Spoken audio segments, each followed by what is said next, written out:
রাশেন আজকাল নেই। আসসালামু আলাইকুম ভাইয়া। ওয়ালাইকুম আসসালাম। কেমন আছেন ভাইয়া আপনি? ভালো আছেন? ভালো আছেন নি? কি বলেন? ভাইয়া কেমন আছেন? ভাত খাইছেন নি? খাইছি। ও আপনি বড় ফোন আছেন নি?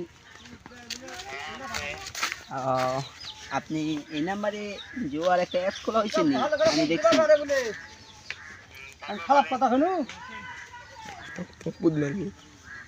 তো আপনার নামে কেস করা হয়েছে নি? হ্যাঁ, আপনার নামে এই নাম্বারে আপনার নামে মামলা করা হয়েছে। কিসের মামলা? এই নাম্বারে আপনি জুয়ার অ্যাপস খুলছেন তাই জন্য। আপনার বাসা কই ভাইয়া? কেন আপনাকে কে ইনফরমেশন দিতে তাই বলে নাই আমার বাসা কোথায়? 24 ঘন্টা পর আপনার বাড়িতে পুলিশ যাবে ভাইয়া। আসুক, সমস্যা নাই।